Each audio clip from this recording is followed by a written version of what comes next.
and welcome on into the very first episode of the Wolf Sports Corner podcast. Before we start talking sports, before we start talking about the finals or anybody's top 5 favorite Cleveland sports icons or the Cleveland Indians, I want to say thank you. I want to say thank you for tuning in to this podcast.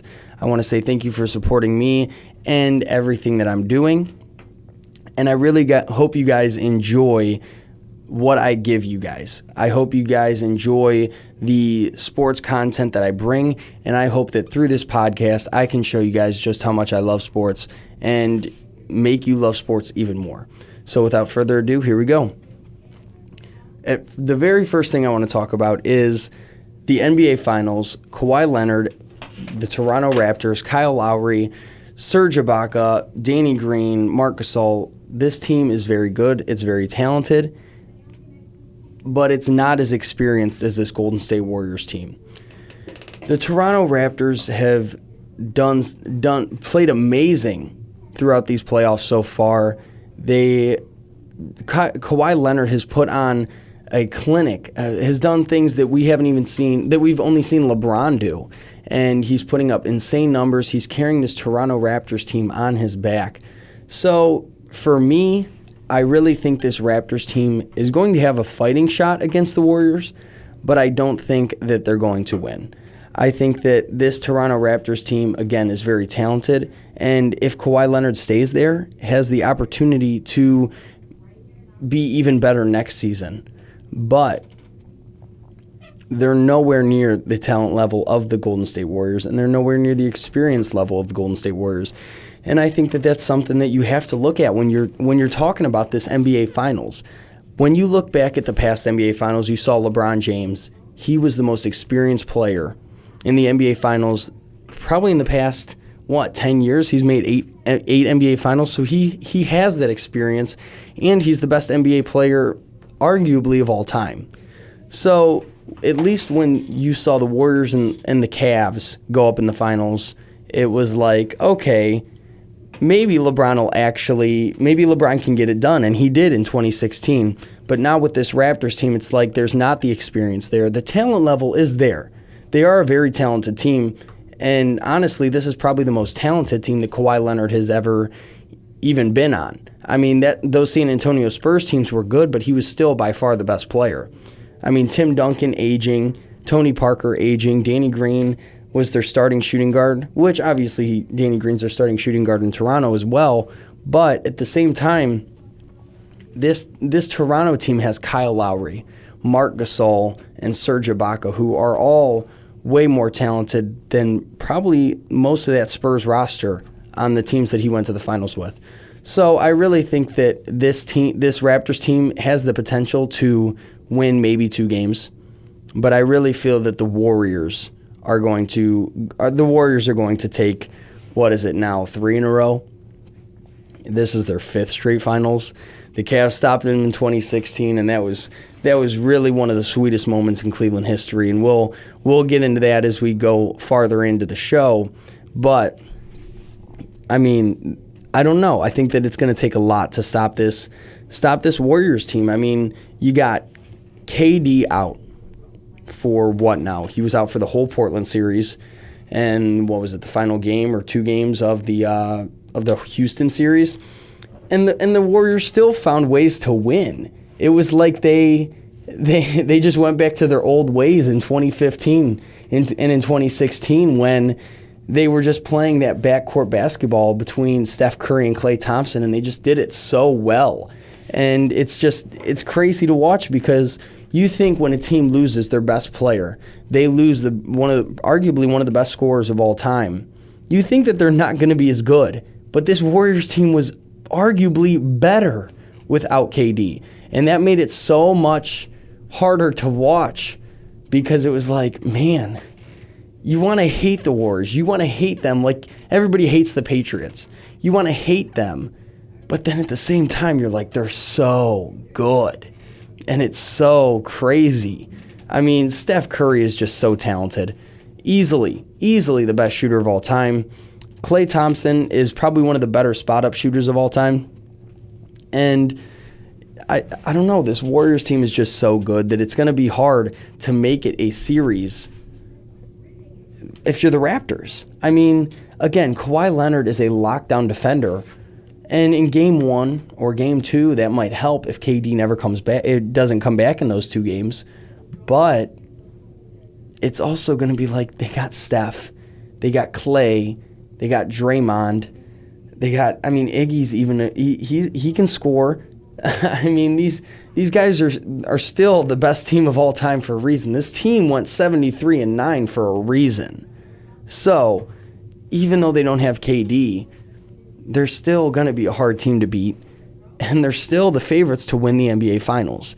KD has been ruled out for Game 1, and Boogie is questionable. Boogie could come back this series. Then you're going to have Steph, Klay, Draymond, and Boogie, and Iguodala. Kawhi can't guard 4 guys at one time. So that's where these other guys are going to have to step up. Marc Gasol is going to have to start playing like that all-star center that he is. Kyle Lowry is going to have to do the same. He really stepped it up there in the Milwaukee series where he dropped 30 points, twice in that series, which was, he had a 30-point game twice. That's nice. But the rest of the playoffs, he was absent. And it's, I mean, if you think that teams like what? Who they play? The 76ers? If you think teams like the 76ers are hard and you have to go to 7 games with the 76ers, you're in no way, shape, or form ready for this Golden State Warriors team. Obviously, they took down a Milwaukee Bucks team that was very talented, but it still took them 6 games. I really think that this Raptors team is very talented, but I think they're in for a rude awakening because there's nobody in the Eastern Conference that is as good as the Golden State Warriors. And it's going to be a fun series to watch if the Raptors can prove to be able to push the limits of the Golden State Warriors, but it's also going to be a hard series to watch if Golden State just starts coming out hot. So I don't know. It's definitely going to be a fun series. I mean, again, Kyle Lowry needs to step up. Marc Gasol needs to step up. Because even though they played good, they need to play great. They need to be on their A game going into this NBA Finals. Because if they're not, if they even play decent, they're not going to have a shot. Steph Curry can go off for 35, 40 any day of the week. Klay Thompson can do the same. I mean, what was it? I saw, last year that he set that NBA Finals record for 11 three-pointers in NBA playoff record? 11 three-pointers in one game? Klay Thompson knows what he's doing. Klay Thompson will be a star player whether he's on the Warriors or not next year. Klay Thompson will still be one of the best shooters of all time, whether he's on Golden State or not. So, I mean, this team is just very unstoppable. And the crazy part is they drafted them all. I'm not trying to sound like a Golden State, like I'm riding Golden State right now. But, I mean, at this point, you have to give credit where credit's due. I'm a huge Cavs fan, so it's like I don't have a horse in the race right now. So why would I hate on a team that's just proving to be good? Obviously, I can hate on KD all I want because that guy's a snake. But I don't know. I think that this team is just so talented, and they're by far one of the Cleveland Cavaliers' biggest pitfalls. It was so hard to watch this team come in and finally rise to the occasion as soon as the Cavs got good again. But they did it, and they drafted their whole roster. They drafted their roster. They drafted the star players on their roster. Obviously, they didn't draft their whole roster, but you know what I'm saying.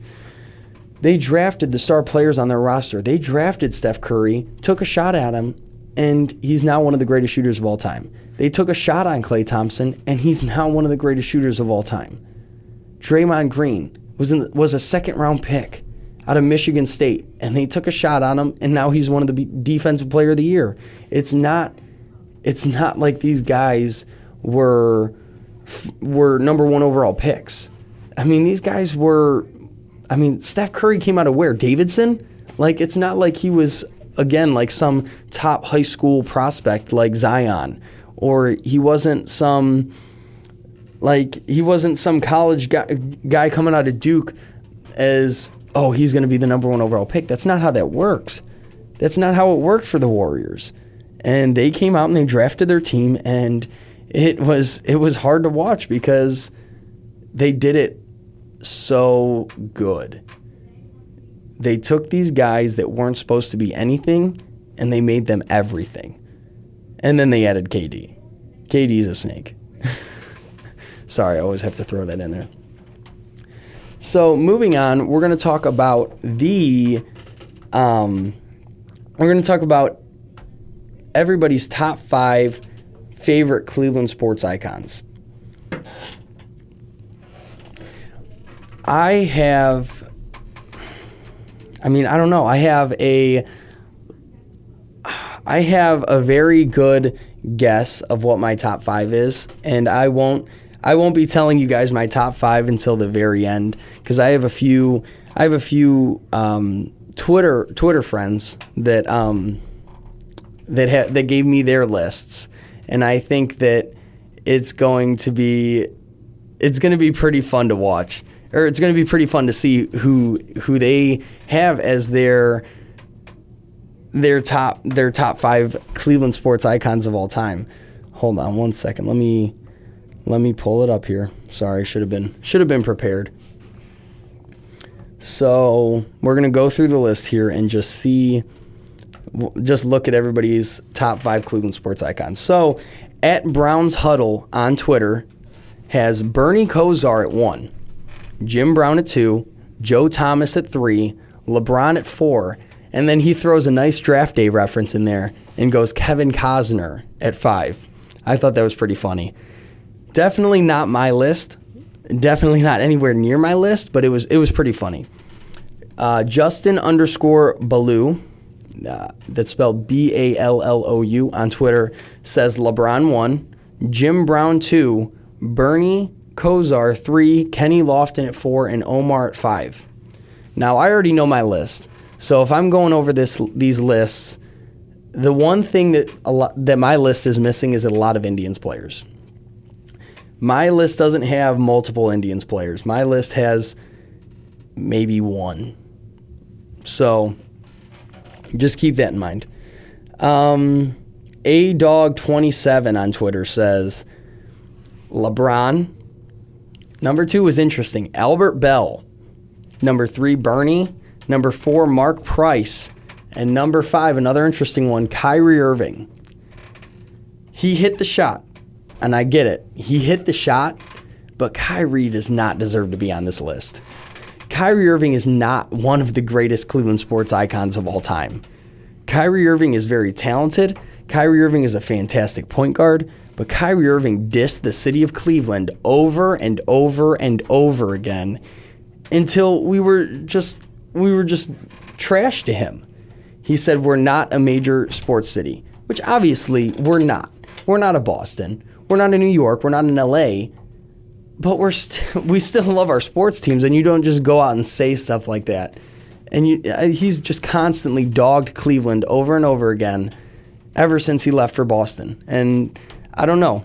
Personally, I could never put him anywhere near my list because even though he hit that shot and in that moment we felt so great to have him, he also hurt us over and over again. So that was definitely, I couldn't have Kyrie on my list, if I'm being honest. At Burpees Are Fun on Twitter says LeBron, Jim Thome, Mark Price, Joe Thomas, and Bernie Kosar. Joe Thomas is one that not a lot of people are going to say because it's not like he played quarterback or wide receiver or running back or was a defensive lineman that was getting sacks every week. He was an offensive lineman, so it wasn't like he was making these insane plays, but he's a Hall of Fame left tackle. He's probably the best left tackle, a top 5 left tackle in NFL history, in my opinion. I think that he's obviously one of the best Browns of all time. I would say he's definitely a top 5 Brown of all time. So, I don't know. Joe Thomas is definitely a name that you might see on my list. Susan Fisher 33 on Twitter says the 2016 Cavs at number 1.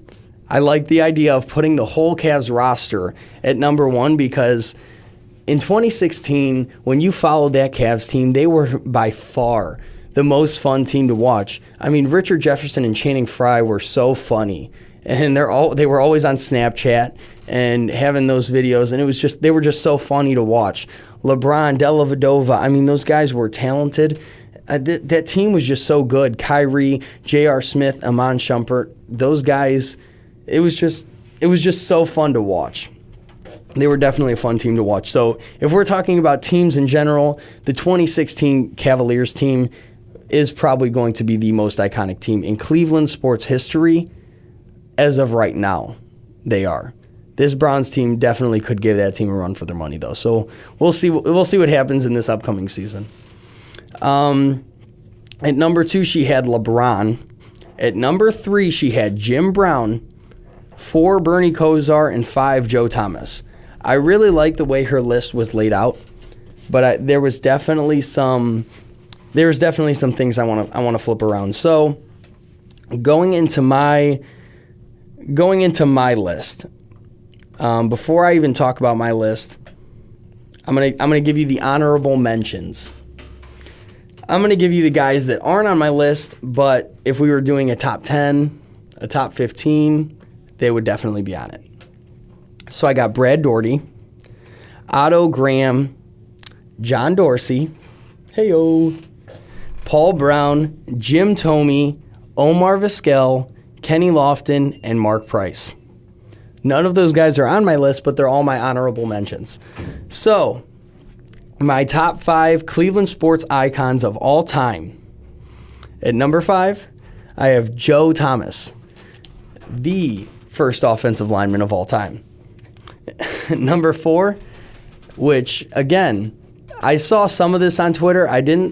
None of the ones that I brought up had Bob Feller, if I'm remembering correctly. But Bob Feller is my number 4. When you think of the Cleveland Indians, when you go downtown to Progressive Field, you see that big Bob Feller statue. And Bob Feller is probably one of the greatest Indians of all time. So definitely one of the greatest Indians of all time. Sorry about that. So Bob Feller at 4. Bernie Kosar is at 3 for me.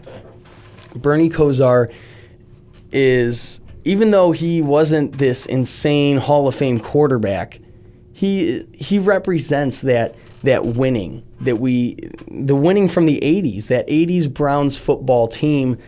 So Bernie Kosar is definitely on there for me because he was the last quarterback to really do a lot for the Cleveland Browns, and he's constantly in the Cleveland media. He's on Cleveland radio stations all the time.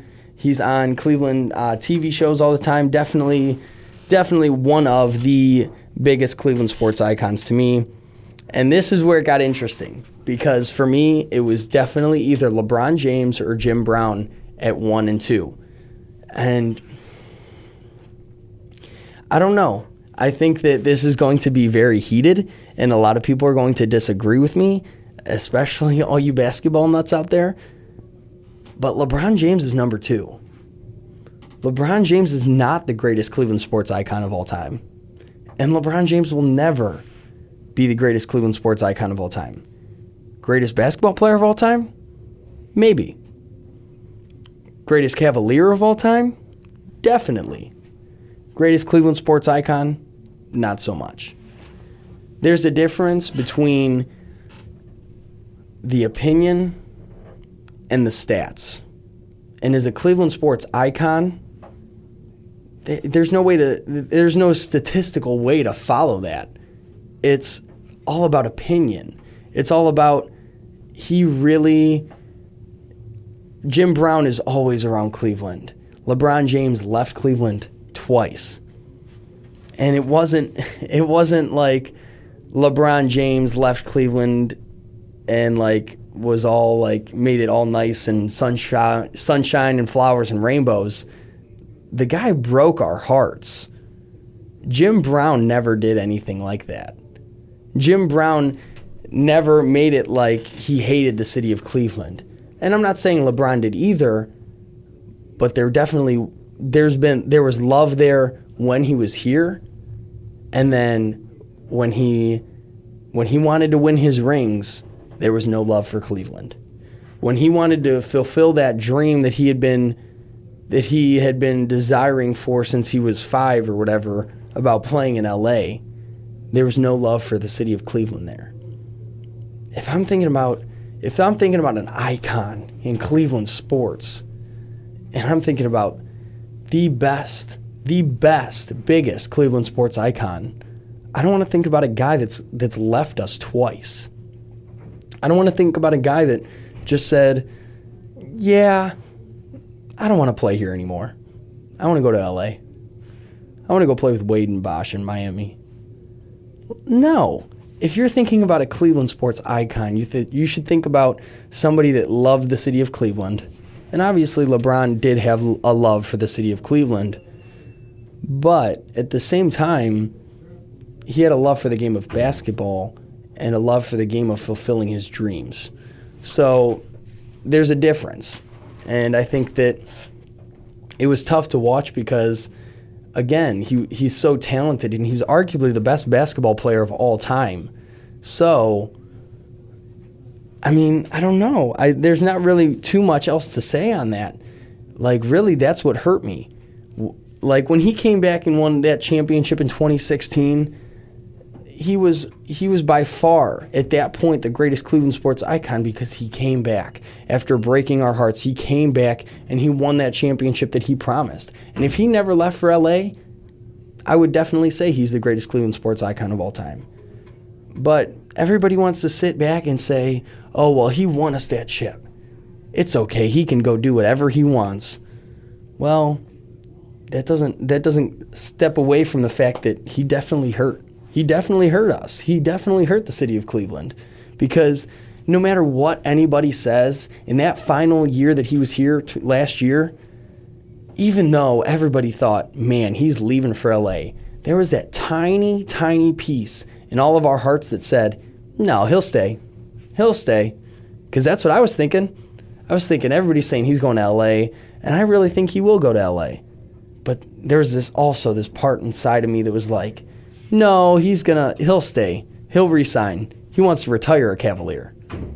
And now instead of retiring a Cavalier actually with dignity, he's probably going to have to sign one of those one-day deals where he retires a Cavalier. And that's not how I want to remember my greatest Cleveland sports icon. So at number 1, you got Jim Brown. One of the greatest running backs of all time, if not the greatest running back of all time. And he played for your Cleveland Browns and is always around the city of Cleveland, still supports the Browns to this day. I mean, the guy is walking around the city of Cleveland with his cane and just, you can definitely tell that his love for Cleveland just pours out. And back when he played football, he was making nowhere near the salaries that these guys are making today. So you could tell that he really had that love for the city of Cleveland that nobody else had. That even though LeBron loved the city of Cleveland, he still didn't have that love. I really feel that Jim Brown is the greatest Cleveland sports icon of all time and has proven that over the years with his support of the Browns, even when we went 1-31. Because even though the Browns stunk, he still wore that brown and orange. And like Freddie Kitchens says, if you don't wear brown and orange, you don't matter. So, Jim Brown at number 1, my greatest Cleveland sports icon. I really hope, I would think that most people would agree with this list. Maybe switch a few things around. But as far as these 5 guys go, they supported the city of Cleveland, they loved the city of Cleveland, and they loved Cleveland sports. They loved the organizations that they played for. And again, it's definitely, even though Cleveland isn't what you would say is a sports town, we definitely have some great athletes that have came through our organizations. And it's very exciting. It's very exciting because look at look at the guys that we have coming up now. I mean, even in the Indians organization, you got Jake Bauers, Oscar Mercado, if I'm saying that correctly. I mean, those two guys right there, even though they're not great yet, they still have a lot of talent, and they have a very bright future. I mean, you got guys, the Cleveland basketball in high school is probably one of the greatest basketball cities as far as high school goes around. I mean, they're like Akron is a very talented high school basketball city. I mean, Brush, look at what Brush did. You got Spire. Even though they're based in Ohio and they go all over the place, they're based in Ohio. There's a lot of talent that comes out of the city of Cleveland, and it's fun to watch because you get to rep your city. So, moving on to finally talk the Cleveland Indians. I want to ask you guys if you feel like we should be worried. Personally, I don't think so, because what are we, 53 games into the season? 53 games into the season. We still got 109 games left to go. Even though we're so injury prone, even though Corey Kluber and Mike Clevenger are both out, we don't know when they're coming back. Danny Salazar is out. I mean, when is that guy ever playing, actually? But, I mean, even though we keep getting hit by the injury bug, there's still 109 games left to go. And we're 10 games back. It's not like we're in the last place in the AL. Of course, we're a middle-of-the-pack team, but anybody who loses two of their best pitchers is definitely going to be hurting for a little bit. Once we get those guys back, once we get Clevenger back, hopefully we'll get Kluber back by the end of the season. I mean, you will see this team progress to be one of the best teams in the AL. We need to get our bats going. Jose Ramirez needs to step up and be that MVP caliber player that he was. And who knows if he ever will go back to being that guy.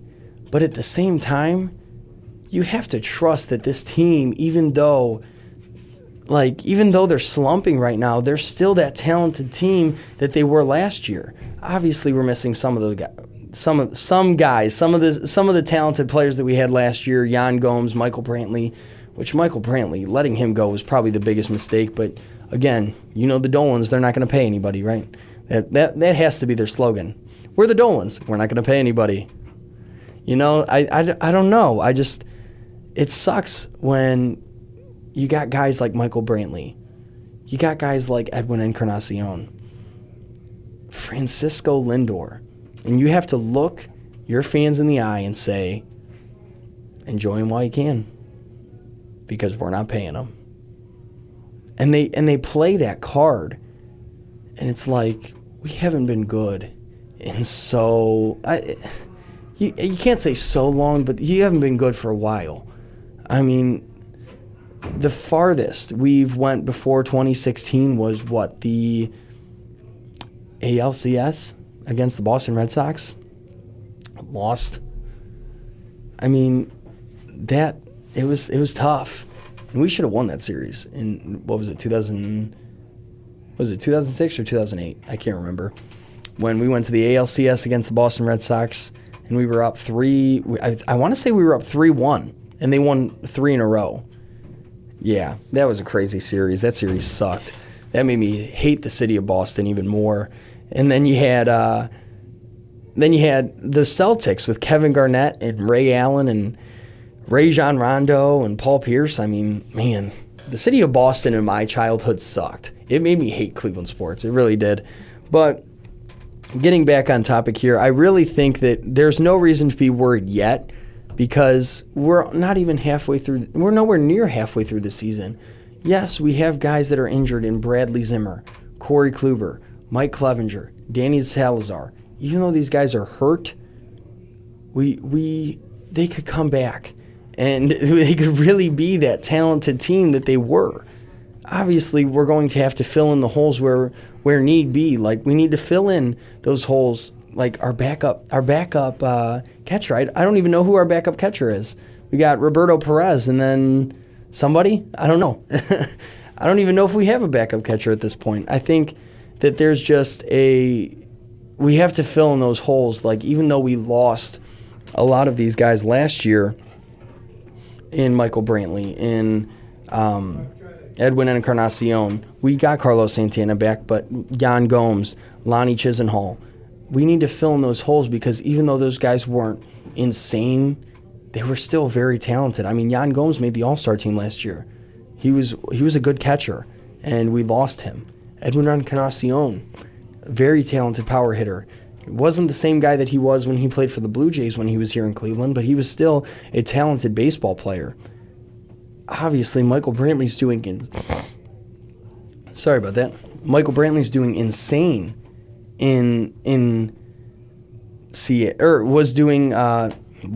lost my train of thought here for a minute. Michael Brantley was doing insane in Houston, but he's not that same guy that he's not that same guy that he was in Cleveland. He's better.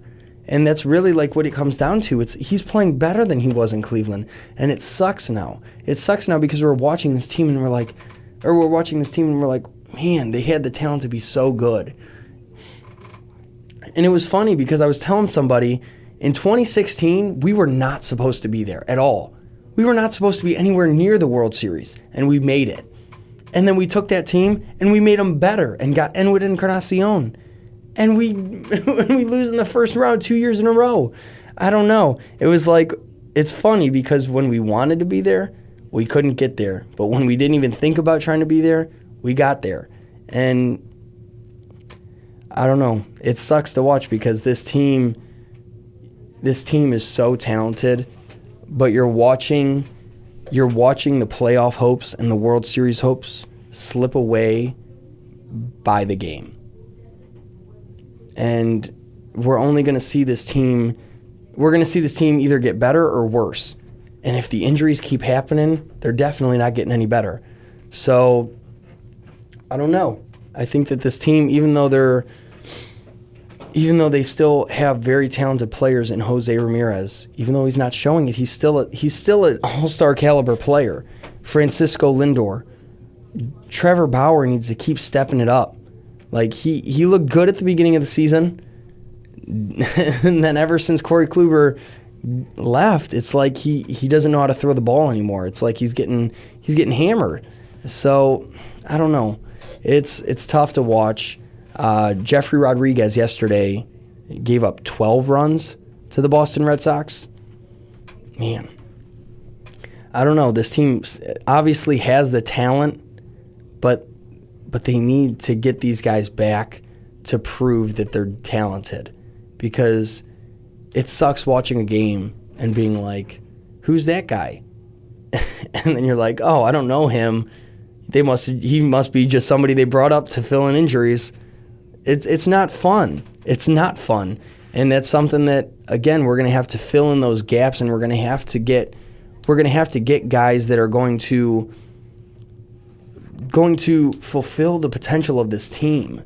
So, I don't know. I think this Indians team still has the potential to go to the World Series, or potentially go to the World Series and maybe the playoffs, but we need to get these injuries taken care of. And we need to fill in the holes of the guys that we lost. And we're watching this window close so fast that if we don't fill in these holes, if we don't get this injury bug under control, we're going to see that window slam shut by the end of this season. This season is our final season to really try and get it going, because Corey Kluber is going to get traded. Trevor Bauer most likely is going to get traded or let go. Francisco Lindor, you heard James Dolan. Enjoy him while you can. I don't know. It sucks. It sucks because if, as a Browns fan, as an Indians fan, as a Cavs fan, if you would have heard Jimmy Haslam say, "Enjoy Baker while you can," because after his contract's up, he's gone. If you heard him say that, you'd be livid. The streets of Cleveland would probably be lit on fire, and this city would just go down in a burning rage. Like, it's not like, that's not how sports are supposed to be. You're supposed to be willing to spend that money to be good. And the Dolans just aren't ready. They don't want to spend that money. And it sucks. So that's where I'm leaving you off today, guys. I'm leaving you off. The Dolans suck. Cleveland Indians organization needs to get better. And baseball and sports shouldn't be surrounded by not wanting to spend money. Because in baseball, there is no salary cap. So you are able to spend as much money as you want. So if you're the Dolans and you should want to keep winning, and you should want to spend that money. So that's where I'm leaving you at today, guys. Again, my top 5 Cleveland sports icons of all time was at number 5, Joe Thomas. At number 4, Bob Feller. Number 3, Bernie Kosar. Number 2, LeBron James. And number 1, Jim Brown. Thank you guys so much for tuning into the very first episode of the Wolf Sports Corner. Follow me on Instagram, Twitter at Brandon Wolf CLE, and then follow the Instagram account for the Wolf Sports Corner, and I will definitely be keeping you guys updated. We have a lot to talk about as the NFL season is coming up. The NBA season is coming down to the wire. I mean, next Wednesday we'll be probably halfway through the series. If not, if the Warriors sweep the series, it'll be over by then. So, well, maybe not over by then, but it'll definitely be close to over. So it's definitely going to be a fun podcast to keep listening to. And as we keep going, the experiences will go on. My experience will get better, and I'll hopefully be able to give you guys more content, and really just hope you guys enjoy the content that I'm pushing out. So again, make sure you follow me on Instagram and Twitter at Brandon Wolf CLE. Follow the Wolf Sports Corner Instagram account at Wolf Sports Corner. And again, we'll just keep pushing this content out. I really hope you guys enjoy it, and I'll talk to you guys soon.